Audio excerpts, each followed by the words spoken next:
Right, well, I think we are all assembled.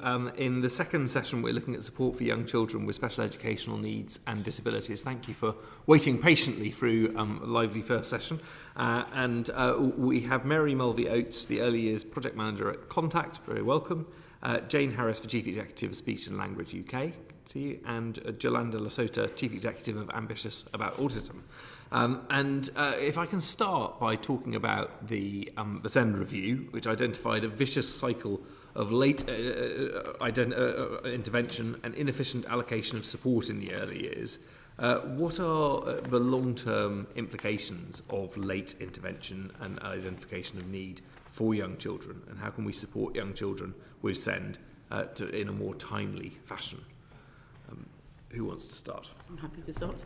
Jane. So at the moment there are 1.7 million children with speech and language challenges in the UK. That is up from 1.5 million a year ago. So what we are doing is actually we are sitting back, and our relative inaction on this is making this worse. We know that if we don't give those children support, they are twice as likely to have mental health problems, which is a cost to them, but also a cost to society and our economy. They are 6 times less likely to reach the expected standard in English at age 11, and 11 times less likely to reach the expected standard in maths. And given all the discussion about maths recently, this feels like a really sort of missed opportunity to think about this. And more than half of young offenders have some kind of speech and language challenge, often that hasn't been identified. If you can identify this early, I should say it's a mix of early identification and just promoting good speech and language development for all children, because all children need support to learn to talk and to understand words. It's not like walking where your body will just impel you to walk, right? You have to hear something. 18-month-old son. Yes, I'm sure. I also have an 18-month-old, so I'm experiencing that too. Children need to have somebody engage with them. They need to have a sort of to and fro of conversation. It's almost like a sort of serve and return of tennis. And actually, one of the things we're worried about in the budget is the change in childcare ratios will mean that's actually much, much harder for practitioners to do. And particularly if a child has a challenge, they need early years practitioners to be very, very patient with them. They need them to ask a question and wait, not be distracted by a child who needs a nappy change or a child who's having a problem, I don't know, with a toy they don't want or whatever it is. So there's a massive, massive opportunity if we get the early years right to reduce those numbers and therefore reduce those economic and societal costs later on. Unfortunately, despite a few sort of commitments the government has made, including in the SEND-AP plan, they're just not at the right scale to reach this challenge. So, for example, the Early Years Professional Development Programme, which we help to run and we think is great in terms of the model, will reach 10,000 practitioners over 2.5 years. That is 1 per early years setting in Birmingham. That is not a national programme. It's great that recognises that speech and language needs to come first before you think about numeracy and before you think about emotional development, because actually if you can kind of name your feelings and do self-talk to yourself, that's part of emotional regulation. But yes, so there's a number of initiatives which I'm sure we'll get to in other questions. So what is the figure for if that scheme were to make a real impact across the piece? What is the figure in terms of the number of practitioners you would want to reach? It would be many, many times that. Let's think Birmingham is 1 million in population, so I'm guessing roughly sort of 50, 60 times that. Thank you. It's significant. Thank you. It's a useful introduction from a speech and language perspective. I'll bring in Caroline. Thank you. I wanted to ask about securing the education health care plan, because we heard earlier in our inquiry from providers that this was a real issue, trying to secure that for the children, trying to build the evidence. And very often they were just paving the way then for the reception year, and then provision was rather better in place. Why is this? I think you alluded to late diagnoses, which obviously informs the EHCP, but why do you see this as a particular issue, and how widespread is it? Jane? So I should say that most children with speech and language challenges don't get diagnosed until age 5 or 6 if they have a sort of inherent speech and language challenge. There'll be some children who have a speech and language challenge due to autism, due to cerebral palsy, that might happen early.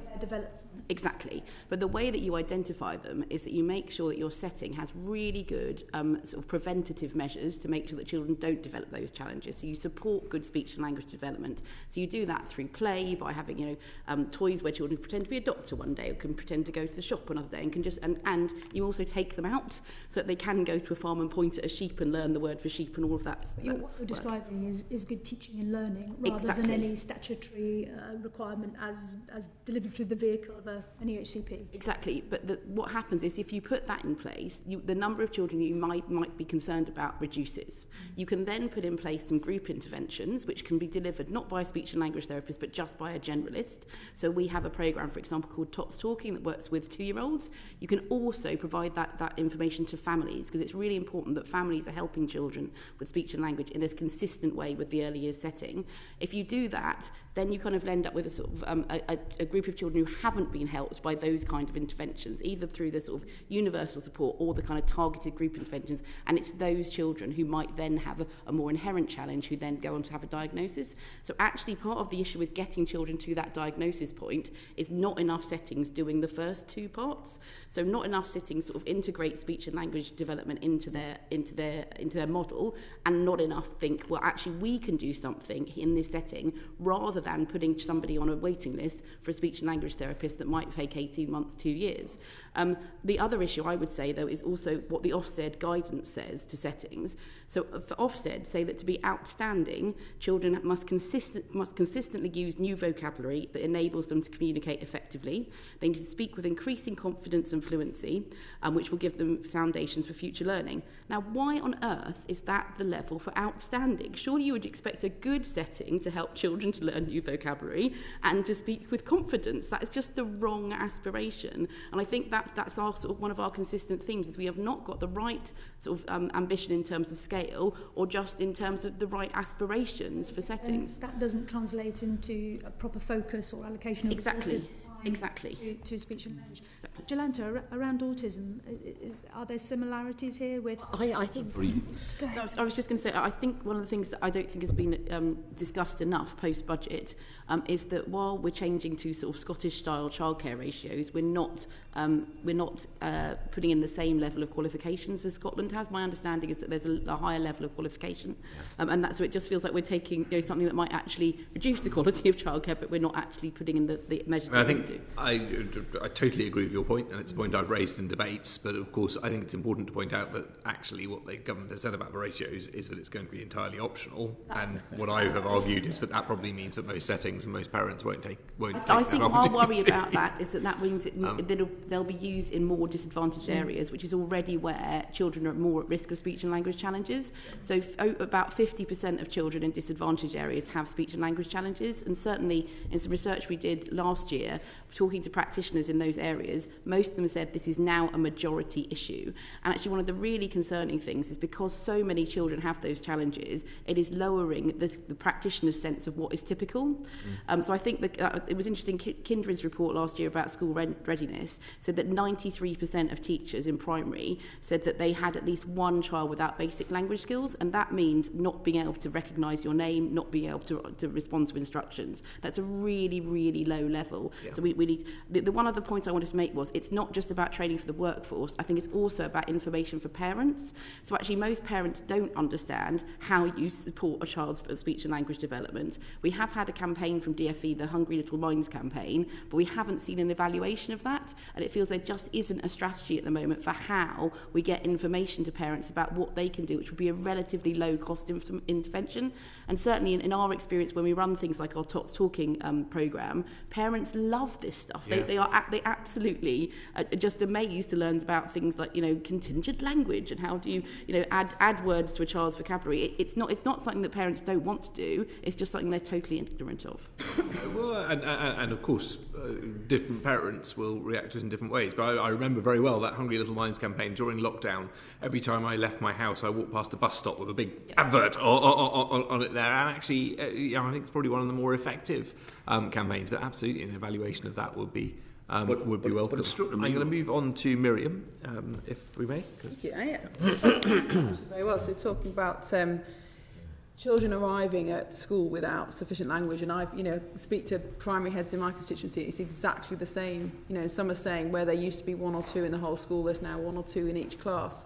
You face that difficulty, and you mentioned that actually parents have a really important role to play, but often don't know what to do. And it strikes me that it's a bit like physiotherapy. You need the professional to make the diagnosis, but it's up to you to do the exercises that will really make it better. would it not be a much better use of resources and fundamentally better for children and families just to find a way of equipping all parents with the knowledge of how to talk to children? And of course there'd be some conditions that really need professional support, but for the vast majority it would be fixed by parents having that knowledge. But how would that not be a better way of doing it than waiting till problems are identified? It is absolutely part of the solution. I think that so there's something about equipping parents and equipping practitioners, because actually what you want is you want a consistent approach across the home and across the early years setting. But there's also, I think, something more, and then there's sort of the specialists. So absolutely we need to preserve our scarce resource of speech and language therapists for the children who really, really need that. I think there's also a bit in the middle where actually the children who are still struggling, despite the parents doing whatever they can, and we have to be clear with parents that not every child will respond to that approach. The vast majority will, but we can't make parents feel bad if their child doesn't respond, because there might be something more complex going on. But there's something in the middle as well where a setting can run their own group intervention. So for example, we run Early Talk Boost, which is a 9-week programme. It's 3 30-minute sessions a week, and a teaching assistant or a generalist can run that programme. At the end of that programme, 50% of children have entirely resolved their challenges. Another 30% of children will have made significant progress. They might need to do it again, right, and then they'll have resolved their challenges. But then you understand who the 20% are who absolutely need that specialist support. That is the kind of programme that should be in every single nursery across the country, given the level of need that we're seeing, but it's just not there. And part of the reason is there isn't enough guidance to settings about what can be done. So I hear this all the time from settings saying, oh, it's terrible, there's these long waits for speech and language therapists, and you think, well, you can do something too. It's not just about the specialists. But wouldn't it be even better to start even earlier than that, in family hubs or Sure Starter centres? So equip parents of newborns with this is what to expect, this is how to do it. Exactly. Unfortunately, the family hubs guidance doesn't provide any funding for interventions on language until children are 3 or 4, which is it's so silly that you just think it must be an error. So the guidance does say that early language acquisition impacts on all aspects of children's non-physical development, but then the only funding available is for the home learning environment, which is for children who are 3 or 4 years old. So that is literally after those 1,001 days. I'm guessing it is an error, but it's an error that needs to be rectified really quickly. That's very helpful. Just very quickly, more controversially, do you think there's any link between smartphones and the reduction in language ability of children? So when we looked at this a little bit during COVID, and actually what we found was that it wasn't really screen time that practitioners were saying was an issue. The issue they said was the biggest issue was children's contact with other children. And that does make some sense in that actually what we hear quite a lot from parents when their child joins a setting is that they just feel their child's a bit shy, and that's why they're struggling, rather than recognising this as a language challenge. And I think that's often because if a child is at home with their parents and they want an apple, they will find a way to tell their parents, and their parents will understand whether it's pointing or, they'll find a way to communicate. Whereas actually in the setting, those same sort of protocols between a family are not there. So when these things are discovered. But also, it's when a child, I think, is with a peer, and that peer has the red car that they want, that they are really motivated to speak. That's when they really, really want to convey what their need is in a way that they won't do in a home setting. So I personally, I think that we can't 100% say that, but that's certainly what practitioners said was the biggest issue. I have to wrap up shortly because Treasury questions have already started. I just wanted to ask one further question on specialist children's assessment centres. And the availability of those. I have lost one recently in my constituency, which I have to say is a big loss. And I know that there are widespread concerns about the availability of that specialist support. What is the picture that you, as experts in the field, are seeing nationally? And coming back to this point about having a sort of proper plan in place, what role do you think there is for local authorities to be planning for what level of need that they need in terms of the specialist assessment centres? Yeah, I mean, I'm happy to say that, Corum's research tells us there's only 1 in 5 local authorities say they have sufficient provision for children with SEND.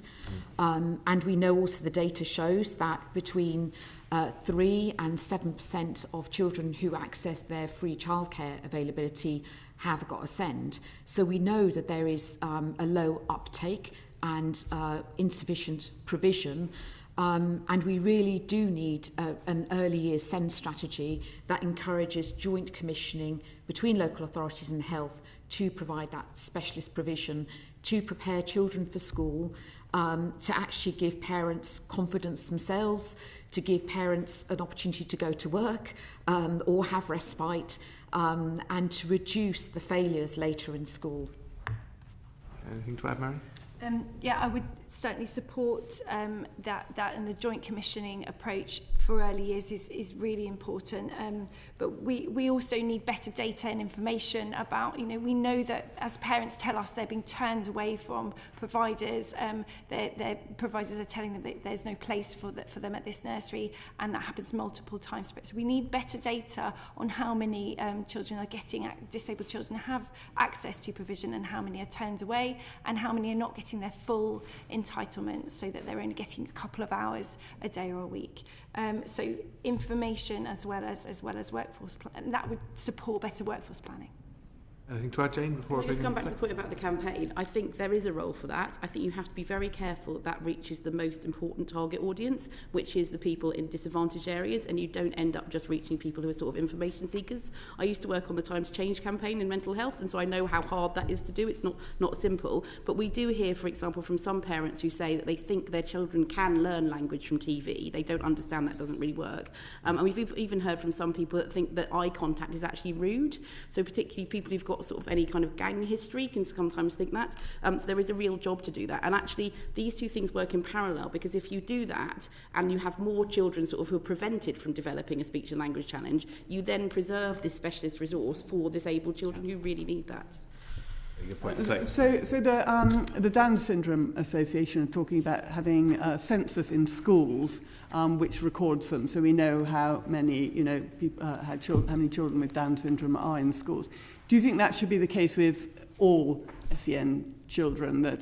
So we'd have a proper awareness all the way from nursery all the way through as a census, and we could probably direct funding a bit better in that case. We kind of already have that for speech and language. So we know in primary 34% of children who are identified with a special need have a speech, language and communication need. The gap in data for us is really in early years, and the fact that this early years identification measure, when it was launched, unfortunately the rollout was disrupted by COVID. It's never been restarted, but even so many health visitors have just not had the training on how to use that tool, but also then the data isn't used except at an individual level, and that just seems like such a missed opportunity. But isn't there a problem there in terms of actually understanding what the proper diagnosis of each individual child is? Yeah, but I suppose the diagnosis comes at a later stage. That's an identification of a need. It's not necessarily giving a diagnosis, which would need to be done by a speech and language therapist. But if you can just identify the need early on, then you can sort of put children through these universal and targeted interventions before you think about diagnosis. I'm not talking about just speech and language, sure. I'm talking about special educational needs in general. Yeah. So I think there's also a place for better support for home learning. We heard from parents who are at home with their children, and certainly better support for home learning. But if you just look at the provision nurseries, then you wouldn't pick up on those children who are at home, and parents are often struggling at home. So Portage and services do a great job, but we need more of that, and we do still need that in the home, not just in group settings. Thank you very much. I'm going to bring the session to a close then, but it's been a really rich session, so thank you very much to all our panel. Order.